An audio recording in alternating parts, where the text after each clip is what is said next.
9 people? That's just too many. What do you think this is, a baseball team? I've always had a dream since I was a child. A cute house like the ones in picture books, with a white dog in the yard.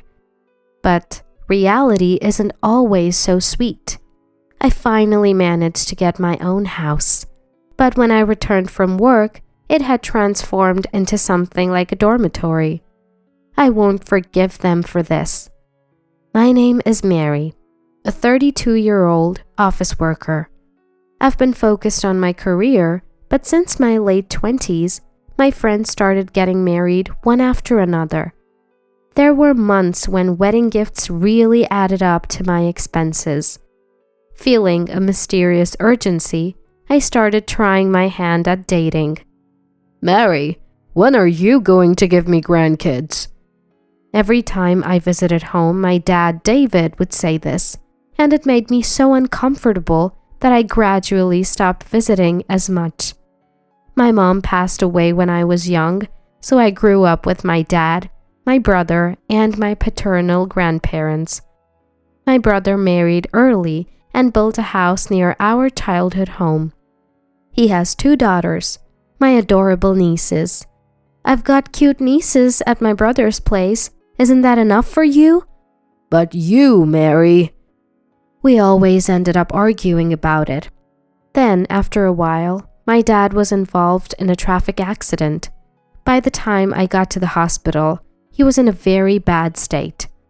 My energetic father quietly passed away while my brother's family and I watched over him.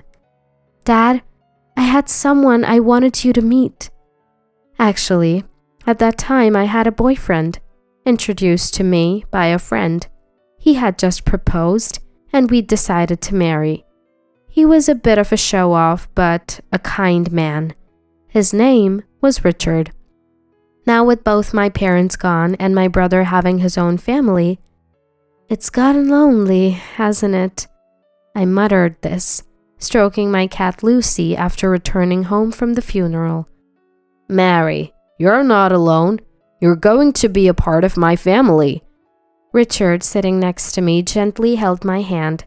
He came to check on me, worried about how I was doing. Let's build a happy home together. I thought I could have an ordinary happiness. Little did I know back then what would happen. Welcome! It's a bit cramped though.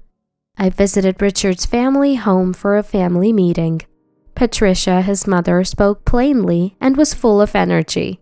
I hesitated as I entered the room, thinking it would be just the in-laws, but it was crowded with in-laws, step-grandparents, Richard's brother Charles, and his wife Sarah, and their kids, Thomas and John. Nice to meet you. Wow, that's a lot of people. The house, built by James, Richard's father, felt somewhat run down. Honestly, it was old, but the family welcomed me warmly, easing my nerves. On the way back in the car, speaking of which, there were so many people today. Christmas or Thanksgiving must be quite an event, I said to Richard, who laughed in response. It really is cramped there. Can't believe they manage to live like that every day. Hearing this, I was genuinely surprised. Richard's family home was never really spacious. I thought it was just a temporary gathering. 8 people in that house? Wow, that's something. Richard said it was originally just the 4 of them, his in-laws and step-grandparents. But then Charles, who couldn't hold down a job, moved in one day with Sarah and their kids without asking. Charles will probably move out once he finds a stable job, Richard said with a laugh. Back then I just thought Richard's family had its challenges, nothing more. After marriage, Richard and I, along with our cat Lucy, lived a peaceful life without kids yet. Richard was fairly helpful around the house, and Lucy was fond of us. As for his family, Charles and his family were still living in that house. The walls were covered in children's scribbles, and Patricia laughed, saying she gave up on cleaning them long ago. Sarah, Charles's wife, always looked tired. She was older than Charles and close to my age, so we became friends quickly. "Hey, Sarah, hurry up!" "Mary, don't just stand there. We're out of beer." Whenever I visited, it seemed like Sarah and I were the only ones not sitting down. We were constantly busy, and I wondered if this was our fate. But the thought of Sarah doing this every day was honestly frightening. Sarah worked full-time, filling in for Charles, who hardly worked. I hesitated to ask, but finally did. "Have you ever thought about leaving him?" "I've heard that before." "Well, it's tough as it is, but we have kids, and he used to be so kind." I couldn't see any good in Charles, but I guess they had their reasons. That's what I thought. It was around this time. "How about we build our own house?" Richard suddenly suggested. I was surprised, but also happy. Actually, I've had a small dream since I was little. I'd always dreamed of living in a quaint house like those in storybooks, with a white dog in the yard. I have a white dog in the garden. I'd never told anyone, but when I shared this dream with Richard, a bit shyly. "That sounds great," he said. We spent our free days visiting model homes, choosing a housemaker, and a year later, our dream home was completed. "We've got to make sure we keep up with the mortgage," Richard said. "Absolutely," I replied with a smile. On the first weekend after moving in, Richard's family came over for a housewarming party. "Here, Joseph, hand over the gift. We're coming in." "Oh, what a lovely house!" Patricia seemed quite pleased, as if it was her own home. I smiled politely. "Look, it's a celebration!" And then Joseph handed me 2 cans of beer, looking like he'd just bought them. I mean, seriously? Charles wandered around the house and finding our bedroom, exclaimed, "Oh, this bed is super comfy!" Saying that, Charles started rolling around on the bed. The kids, following their father's lead, got excited. "Look, there's a cat!" They ran around, chasing our pet cat Lucy. Lucy is friendly, but she had never met so many people at once, so she got scared and hid in the back of the room. Poor Lucy. I glanced at Charles and Richard, who had already started a party with the in-laws. "Mary, Patricia is insisting on appetizers quickly. Can I use your kitchen? And sorry about scaring Lucy," Sarah said apologetically. Why is someone as nice as her with a guy like that? I had grown to care for Sarah like a real sister. "I'll handle it, Sarah. You relax," I said, but she still helped with the cooking while managing the kids. The step-grandparents were always quiet, almost like dolls, not talking much. But they said, "What a lovely home, right, James?" "Yeah, sorry for the noise," James replied, even though the loud ones were the in-laws. The step-grandparents were the ones with common sense in that house. In other words, the odd ones out were the in-laws, Charles, and probably my husband Richard too. From then on, the in-laws and Charles would visit our house almost every weekend. They partied till dawn. So loud that we got complaints from neighbors and even the police once. The step-grandparents, Sarah, and the kids hadn't visited our house since the housewarming. But the in-laws didn't hesitate to put me to work. I was at my wits' end. Richard had also started showing his true colors. Once, I had a cold. I was too weak to prepare dinner and asked Richard, who was home early from work, to pick something up. He came back with 2 hamburgers. I couldn't even think of eating them. "Why hamburgers? I can't eat this right now," I said without thinking, instead of getting angry. "What are you talking about, Mary? You need to eat to get your strength back," Richard said. "What? If I had the energy to eat that, I wouldn't have asked for help in the first place. I thought to myself, by the way, when Richard was sick once, "Want a hamburger?" I asked him sarcastically. His response was, "No, that's ridiculous. Are you trying to annoy me?" That's what I said. In short, this family was self-centered and lacked empathy. They were done for as people. Enjoy your freedom while it lasts. I'll make sure you all get what you deserve. With that thought, I smirked wickedly. A few days later, I had a business trip scheduled. On the morning of my departure, "Well, I'm off then," I said cheerfully to Richard. "Was your business trip starting today? What a coincidence. Sarah is also on a business trip from today," said Richard. "Really? I had no idea. What a coincidence," I replied. "Mom said they'd be in trouble without someone to take care of the house." Richard laughed mockingly, making me think, what a jerk. I was busy during my time away from home. Days flew by quickly, and before I knew it, a lot of time had passed. A major typhoon hit, and I contacted Richard. "We're fine, but the family home had some serious leaks," he replied. Thinking of the old family home, I felt it was understandable. The day I returned home arrived. As I walked from the nearest bus stop to my house, I heard loud, unrefined laughter echoing in the residential area. Is someone having a barbecue in their yard? The noise was that loud. This will surely attract complaints from the neighbors. Wait, what? I was shocked. The loud voices were unmistakably coming from my house. As I cautiously opened the door, I found many bags in the entrance, and the walls were covered in graffiti.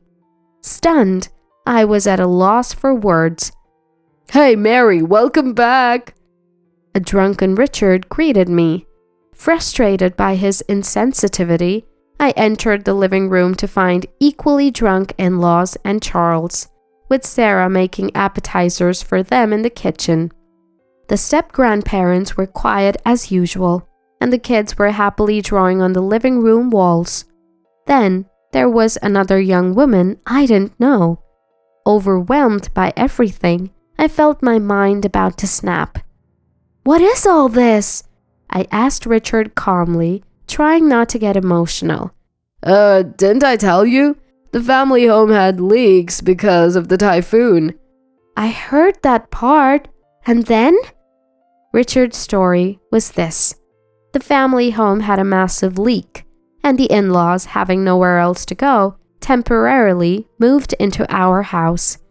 Without Sarah, who was away, the in-laws, Charles and Richard, decided, "We thought, why not live here?"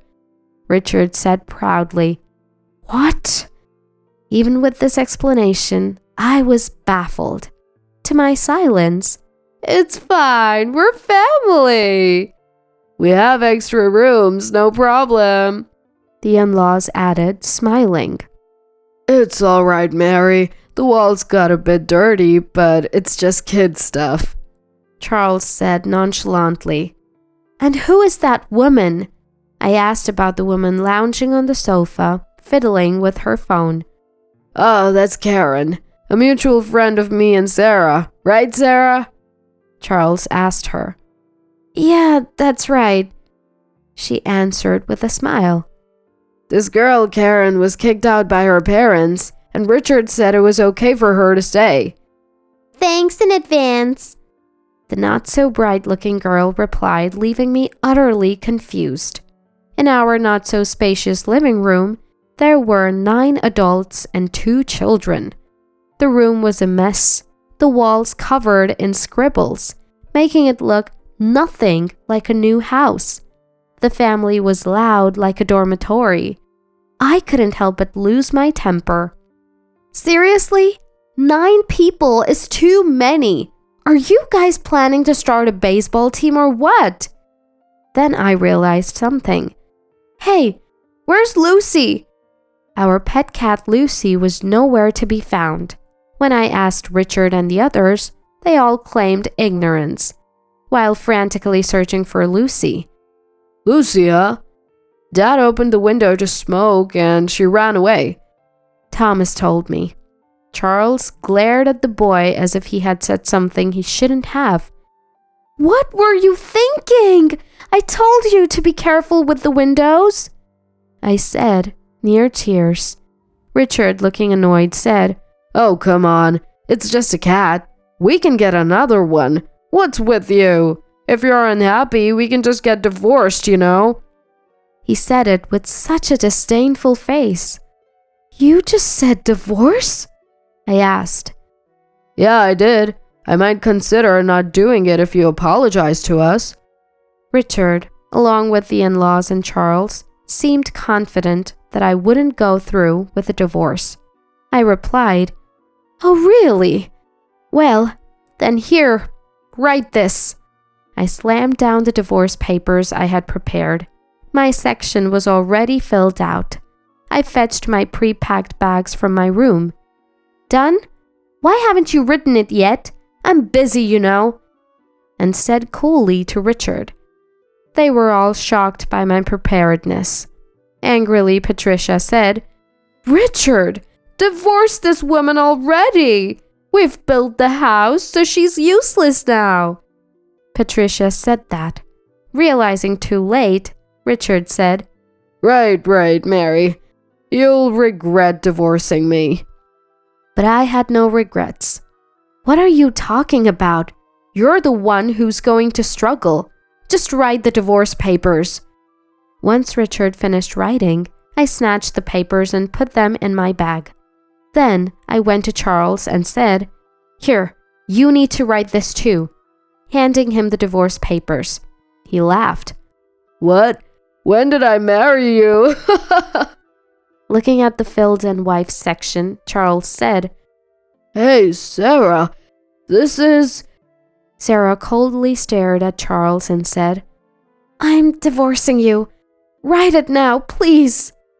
To which Charles exclaimed, Sarah, bite the hand that feeds you, huh? Joseph was talking nonsense.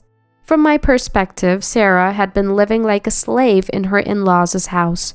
The money she earned was mostly taken by Charles, leaving only a little for living expenses. The money let Charles do whatever he wanted, and the not-so-bright girl in front of me, she was Charles's mistress. Mary, I think my husband is cheating on me. Sarah had confided in me just before Richard suggested building a house. Sarah had been enduring it all for the sake of her children. But recently, Charles had even started selling Sarah's belongings and the kids' toys for his own gain. She had reached her limit. Then Sarah told me a story. After hearing Sarah's story, I was furious. From that day, Sarah and I started planning our divorces. Sarah gathered thorough evidence of the affair. Her recent business trip was a lie.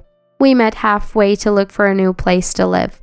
Like me, Sarah's parents had passed away, and she had no relatives to turn to. However, a close friend offered her a job at their shop in another state. It was a good location, and our preparations went smoothly. All that was left was to present the divorce papers. I want to get some people out of that hellish house.